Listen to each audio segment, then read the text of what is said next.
Assalamualaikum warahmatullahi wabarakatuh. Perkenalkan, kami dari kelas A419, program studi pendidikan guru sekolah dasar Universitas PGRI Yogyakarta. Kami dari kelompok 1 akan mempresentasikan hasil diskusi kami terkait guru dan mengajar. Video ini dibuat guna memenuhi tugas psikologi pendidikan yang diampu oleh Bapak Urip Muhayyad Wiji Wahyudi, SPD MPD. Selamat menyaksikan.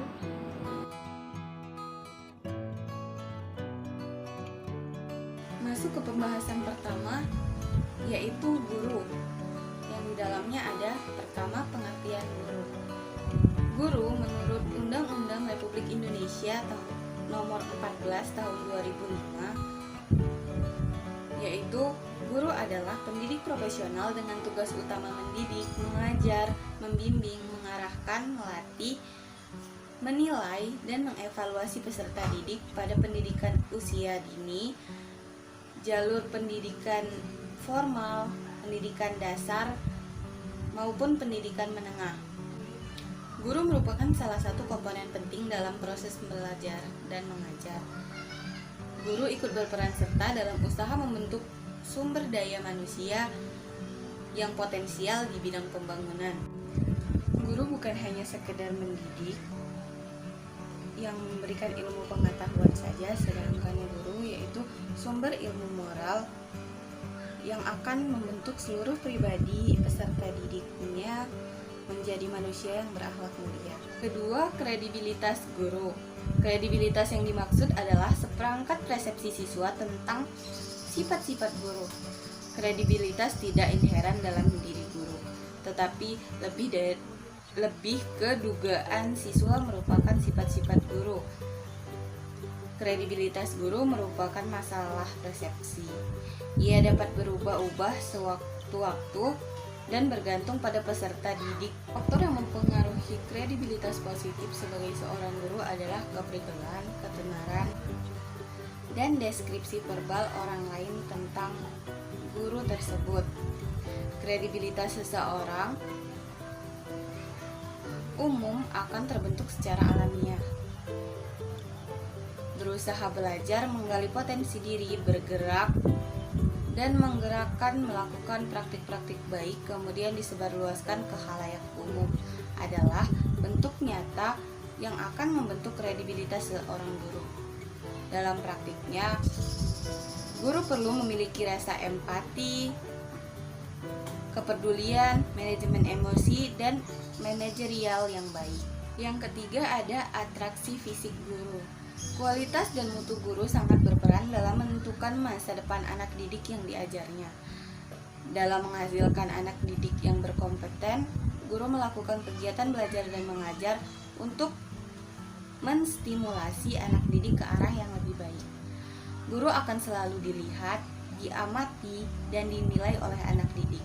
Kemudian, guru melakukan kegiatan belajar dan mengajar untuk menstimulasi anak didik ke arah yang lebih baik. Guru akan selalu dilihat, diamati, dan dinilai oleh anak didik. Kemudian, anak didik pada jenjang sekolah dasar berada pada tahapan operasional konkret. Dalam perkembangan afektifnya, anak sudah dapat mengobservasi perasaan, perkembangan keinginan, dan mulai menumbuhkan otonomi berpikir.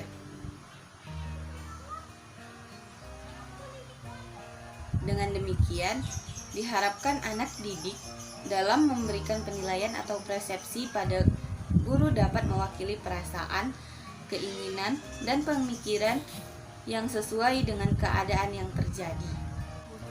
Siswa yang mempersepsikan guru menarik dari sisi penampilannya akan menunjukkan sikap ketertarikan intrapersonalnya. Faktor personal seperti kesamaan karakteristik personal, tekanan emosional, harga diri, dan isolasi sosial, serta faktor situasi seperti daya tarik fisik, ganjaran, familiarity, kedekatan, dan kemampuan. Aspek-aspek ketertarikan interpersonal meliputi kesukaan atau hubungan sosial, tugas-tugas dan rasa hormat, serta fisik atau penampilan. Dari ketiga aspek tersebut, penampilan perlu diperhatikan. Meski penampilan bukanlah tolak ukur dari budi pekerti, tetapi merupakan hal yang dilihat pertama kali ketika menciptakan kesan pertama di diri orang tersebut. Yang keempat yaitu kekuasaan guru. Cara guru dalam meraih kekuasaan birokrasi adalah melalui PGRI. Penguasa sangat berkepentingan terhadap PGRI dalam rangka menguasai cara guru. Dengan demikian, PGRI dipakai oleh penguasa daerah sebagai alat kooptasi guru.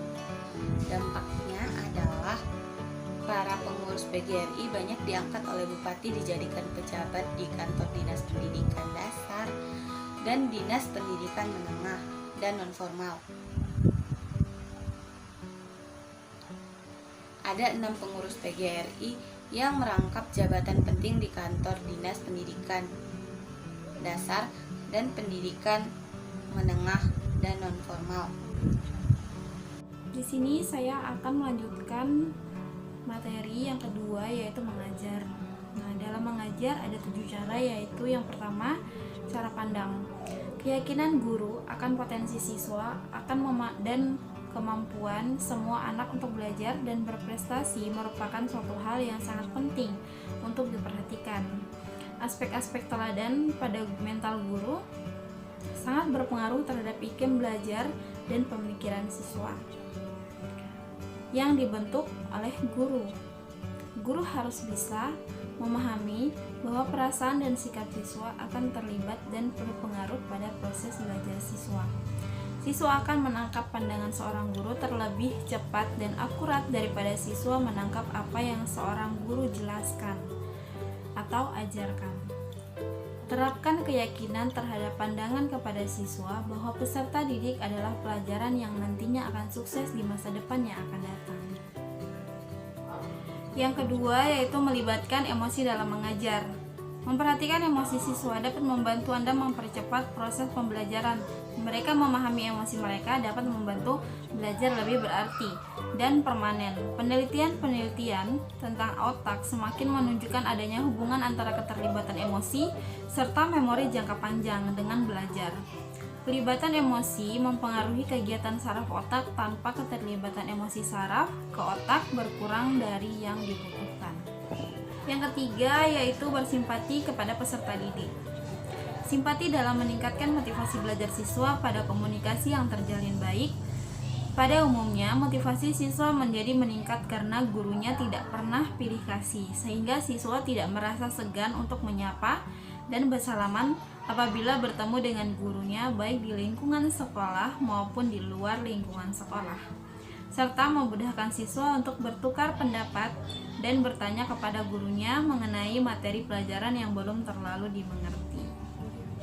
Yang keempat yaitu menciptakan keriangan. Suasana belajar mengajar yang menyenangkan membuat siswa memusatkan perhatiannya secara penuh pada saat belajar. Seorang guru harus memperhatikan apa yang disenang siswa dalam pembelajaran.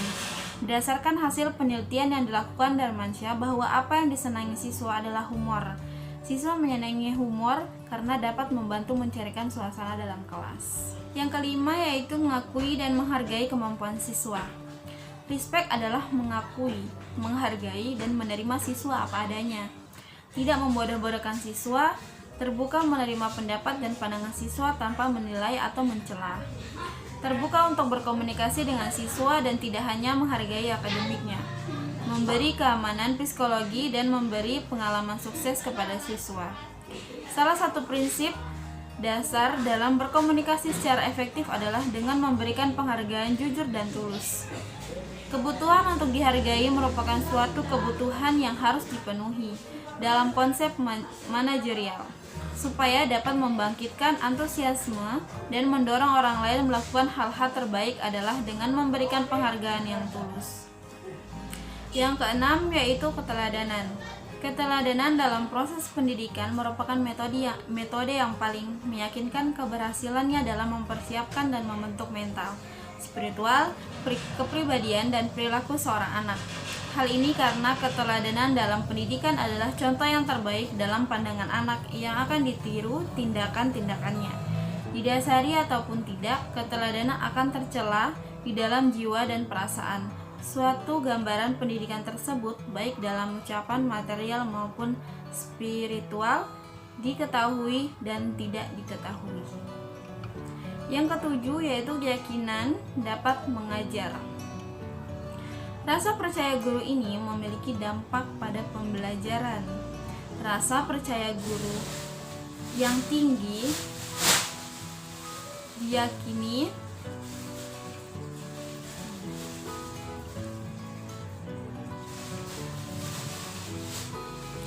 Yang ketujuh yaitu keyakinan dapat mengajar. Rasa percaya guru ini memiliki dampak pada pembelajaran. Rasa percaya diri guru yang tinggi diyakini akan berdampak pada ketuntasan implementasi kurikulum dan pembelajaran di kelas. Dan sebaliknya, rasa percaya diri guru yang rendah akan menyebabkan rendahnya implementasi kurikulum dan pembelajaran di kelas. Berdasarkan pendapat tersebut, ternyata rasa percaya diri atau keyakinan guru merupakan salah satu unsur yang penting dalam keberhasilan pendidikan, khususnya pembelajaran di kelas. Tingkat keyakinan guru dapat ditingkatkan atau diadakan dari beberapa cara. Pembahasan selanjutnya adalah tips dan trik mengajar.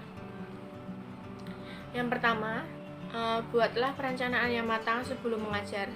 Biasanya kita itu lebih sering membuat perencanaan, tapi sayangnya kita salah fokus. Kita lebih banyak mengerahkan tenaga kita untuk membuat materi. Materinya harus lengkap, materinya harus rapi, pertanyaannya harus seperti ini. Kita susun pertanyaan banyak sekali untuk anak-anak, tapi kita lupa dengan metode yang akan kita sampaikan. Apakah dengan metode konvensional, dengan metode ceramah yang selama ini kita lakukan, anak itu bisa benar-benar paham dengan materi yang akan kita sampaikan. Jadi di tahap awal perencanaan ini, kita harus fokus pada pertanyaan. Ini salah satu pertanyaan. Bagaimana cara supaya anak itu bisa paham dengan materi yang akan kita sampaikan? Tips yang kedua, persiapkan materi. Jadi, guru-guru itu sudah terbiasa mengajar bertahun-tahun, jadi dia akan merasa bahwa dia sudah hafal dengan materinya dengan baik. Dia sudah nggak mau belajar lagi, dan nggak mau memperbarui pengetahuan, menambah wawasan. Tapi, perlu digarisbawahi, tidak semua guru itu seperti itu. Tapi alangkah baiknya, kita harus memperbarui pengetahuan dan wawasan kita. Karena pengetahuan yang kita pelajari hari ini, itu akan cepat sekali usang di masa depan. Jangankan di masa depan, di minggu depan atau besok itu bisa saja pengetahuan yang kita dapatkan hari ini sudah nggak berguna lagi. Jadi kita harus senantiasa memperbarui ilmu. Kita sesuaikan ilmu yang kita dapatkan dengan konteks anak zaman sekarang. Tips yang ketiga, kenali gaya belajar anak. Gaya belajar adalah cara yang paling kita sukai untuk mengolah informasi. Ketika kita lebih suka membaca daripada mendengarkan, artinya gaya belajar kita adalah visual. Ketika kita lebih suka praktik langsung dan tidak membaca, artinya gaya belajar kita adalah kinestetik. Ketika kita lebih suka mendengarkan daripada praktik langsung, artinya gaya belajar kita adalah auditori. Kita harus paham bahwa gaya mengajar kita itu sangat dipengaruhi oleh gaya belajar kita. Contohnya adalah ada guru saya itu visual kinestetik, tapi lebih banyak kinestetik. Jadi saya suka baca buku, tapi saya lebih suka praktik langsung, jadi nggak paham kalau hanya mendengarkan atau baca. Ketika Anda paham gaya belajar ada tiga, maka harus kombinasikan gaya belajar auditori, gaya belajar visual, dan kinestetik ke dalam satu metode, sehingga semua anak itu bisa terakomodir, semua anak bisa dilakukan dengan adil, semua anak akan merasa paham dengan baik apa yang kita sampaikan, apa yang disampaikan gurunya. Bukan anak auditori saja yang paham, karena gurunya juga auditori. Tips yang keempat, perhatikan kata-kata yang Anda ucapkan pada anak-anak. Dia akan sangat peka yang didengar dengan bahasa tubuh orang-orang di sekitar, apalagi kata-kata dan bahasa tubuh dari orang tua dan gurunya, yang mana kita itu adalah teladan bagi mereka. Kita adalah orang-orang yang mereka hormati. Jadi kita harus terbiasa mengucapkan kata-kata yang membangun anak kita, mendorong dan memotivasi anak-anak. Jangan sampai kata-kata yang kita ucapkan itu bikin anak itu down. Ada suatu kasus, dia tidak bisa, anak didik itu tidak bisa menjawab pertanyaan. Nah, gurunya itu mencaci anak itu.